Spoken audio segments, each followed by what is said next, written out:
front pages of the newspapers. Let's bring you down to earth, everybody. They're only 7 days, and we got to get on with them. And the business day is that one. This is a massive story that came out yesterday. Harrods Empire set to soar with Fly Sapphire acquisition. This was a story that certainly was stealing the headlines yesterday. Private equity group knits together air, rail and border crossing capacity now. Harrods General Partners is on the verge of a deal to buy Fly Sapphire, adding a dominant regional carrier to its sprawling infrastructure play aimed at knitting together, as I said, air, rail and border crossing capacity across Southern Africa. The proposed purchase of the airline, which has a 67% market share in South Africa, underlines its determination to add aviation to its empire. Interesting. It was Huge Harith story. who were trying to buy that majority stake in SAA. It's huge, this one. I know, and remember what happened there. So yeah, I mean, this is a big story. So we'll look at that. We'll look at that one, everyone. So it's still waiting for approval and everything, but that's the big thing. Capital structure as a strategic advantage for mining investment is what they are looking at there in the corner of the page as well. There's a write-up there. Demand holds. The rand basks in better risk sentiment. So it was sitting at 7 o'clock last night at about 15.95. It's still around there this morning. Regeneration primary health stage is a bit of a comeback. That's another one. US woos Africa in minerals race. SA sidelined. Ooh, okay. And then retail giant Pick n Pay shares stumble after a loss warning. I know they were also talking about Black Friday and how it just didn't work for them this year.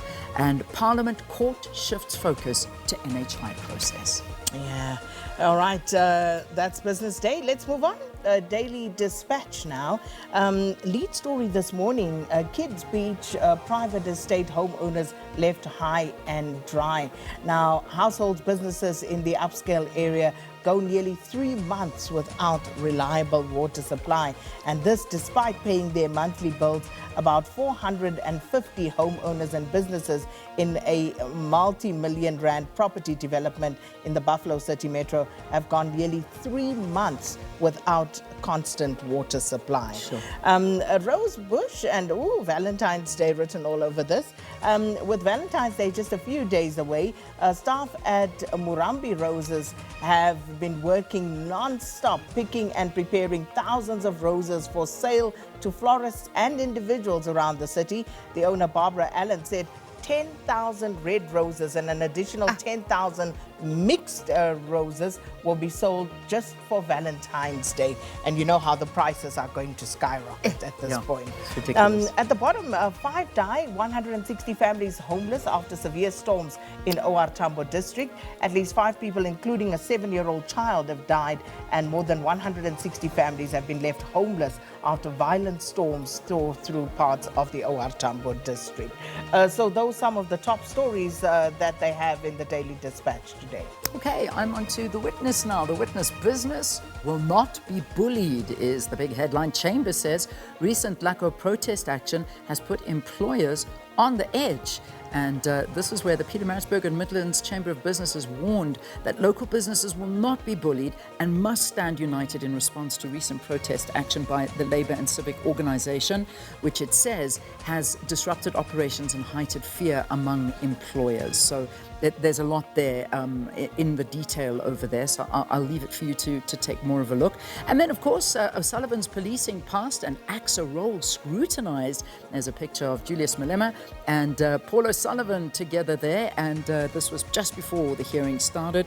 And it basically looks at things of controversial forensic, Paul O'Sullivan, his history as a member of the SAPS, despite not being a citizen, and his subsequent appointment as the executive at AXA raised eyebrows at Parliament's ad hoc committee. I think there were a few other things that raised eyebrows as well. And then, of course, stage is set for Killer Miller to shine. And are you being love-bombed? I don't know. Are you being love-bombed, Sakina? And then finally at the bottom, a man arrested for...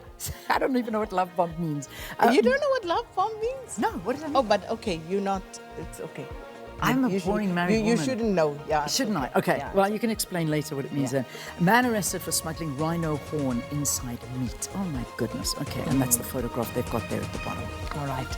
The Cape Argus this morning leading with Sandrail refutes mayor's N2 safety claims. Now, the road agency says the city failed to consult it.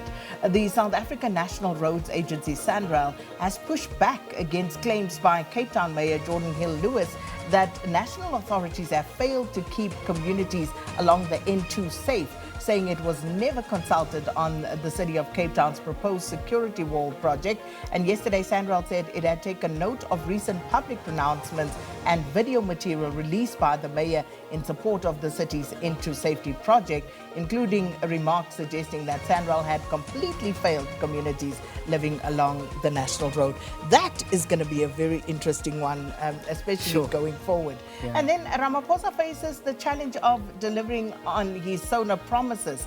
South Africans are weary of promises and want tangible delivery as President Cyril Ramaphosa's State of the Nation address approaches tomorrow. The address comes at a moment of deep voter cynicism ahead of local government elections amid persistent service delivery failures, corruption concerns, and mounting pressure for economic reforms that translate growth into lived improvements.